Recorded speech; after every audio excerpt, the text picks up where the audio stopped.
ప్రియులారా, మన ప్రభు అయిన యేసు క్రీస్తు నామంలో మీకు శుభోదయం. ఆయనను గూర్చి అనుదిన ఆత్మీయ ఆహారం మే 19 మంగళవారం. నేటి మన ధ్యాన లేఖనం హెబ్రీయులకు రాసిన పత్రిక 5వ అధ్యాయం 9-10 వచనాలు. మరియు ఆయన సంపూర్ణ సిద్ధి పొందినవాడై తనకు విధేయులైన వారికందరికీ నిత్య రక్షణకు కారకుడాయను. వ్యాఖ్యాన అంశం: సంపూర్ణ సిద్ధి నొందిన క్రీస్తు, 3వ భాగం.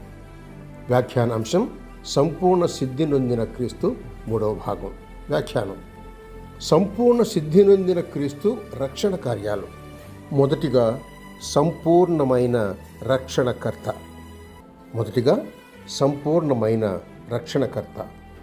ఎవరి నిమిత్తము సమస్తమును ఉన్నవో, ఎవని వలన సమస్తమును కలుగుచున్నవో ఆయన అనేకులైన కుమారులను మహిమకు తెచ్చుచుండగా వారి రక్షణకర్తను శ్రమల ద్వారా సంపూర్ణునిగా చేయుట ఆయనకు తగును.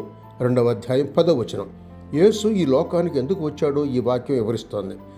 ఈ కార్యక్రమంలో భాగంగానే ఆయన హింసించబడ్డాడు, సిలువ వేయబడ్డాడు, మరణించాడు, పాతిపెట్టబడ్డాడు. హెబ్రీ గ్రంథకర్త దృష్టి 1 క్రీస్తు శ్రమల మీద, 2 క్రీస్తుననుసరించే వారికి కలుగుతున్న శ్రమల మీద ఉంది. శ్రమలను అనుభవించలేక యోధా క్రైస్తవులు తిరుగుముఖం పడుతున్నారు.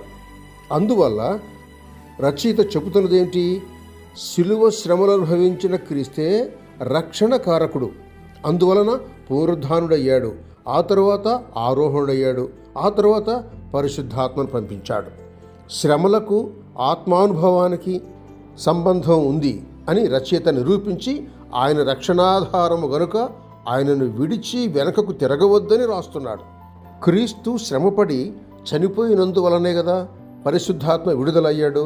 అందువలనే కదా యూదేతరుల హృదయాలు తెరవబడ్డాయి. కనుక పౌలు రోమాపత్రికలో 5వ అధ్యాయం 3లో చెప్పినట్టు శ్రమ ఓర్పును, ఓర్పు పరీక్షను, పరీక్ష నిరీక్షణను కలుగజేయునని ఎరిగి శ్రమల యందు అతిశయపడదము అని.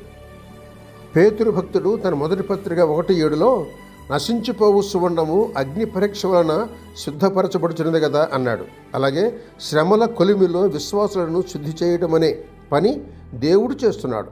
మానవులకు నమూనాగా దేవుడేర్పరిచిన తన అద్వితీయ కుమారుని శ్రమల ద్వారా సిద్ధపరిస్తే తప్పిపోయిన మనకు శ్రమల శిక్షణ మరీ ముఖ్యం, అవసరం కూడా. ఎందుకంటే 40 సంవత్సరాల సుదీర్ఘమైన శిక్షణ తర్వాత కూడా ఇశ్రాయేలీయులు దేవుని మీద ఎందుకు తిరుగుబాటు చేశారు?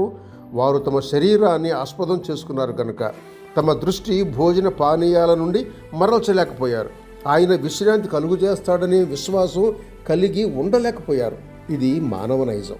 ఇది ధర్మశాస్త్ర విధుల ద్వారా, బలుల ద్వారా చక్కబడలేదు, అద్భుతాల చేత మార్చబడలేదు.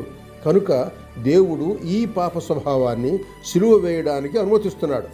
యోధా మత పెద్దలు మనిషిని లేదా తమకు ముల్లుగా ఉన్న యేసును నిర్మూలిస్తున్నామని అనుకొని ఆయనను సిలువ వేసి చంపారు. కానీ ఆయన మరణపు ముళ్ళు విరిచి సమాధి గెలిచి లేచాడు. అందువల్ల మరణాన్ని జయించి ఆత్మ పునరుద్ధానం చెందినట్లయింది. పాపానికి ఆస్పదమైన శరీరాన్ని శుద్ధి అయిన మహిమ శరీరంగా మార్చి ప్రజల ముందు ప్రదర్శిస్తూ ఉంది. ఈ సత్యాన్ని కూడా సమాధి చేయాలని యోధా ప్రధాన యాజకులు డబ్బిచ్చి యేసు లేవలేదని ప్రచారం చేయమన్నారు. మత్తయి సువార్త 28వ అధ్యాయం 11-15 వచనం చదవండి. అయితే డబ్బులేమీ ఇవ్వకుండానే శిష్యులు ప్రపంచమంతా చెదిరిపోయి ప్రభు పునరుద్ధానాన్ని ఎలుగెత్తి చాటారు.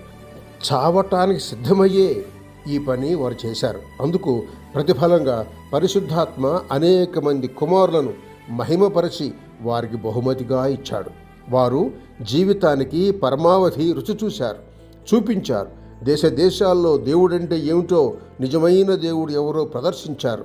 అదే యేసు వారిలో కోరుకున్న పరిపూర్ణత. ఆయన శ్రమలకు ఫలం సార్థకత అదే. 2వ కార్యం సంపూర్ణమైన యాజకుడు అని రేపటి సంచికలో వివరించుకుందాం.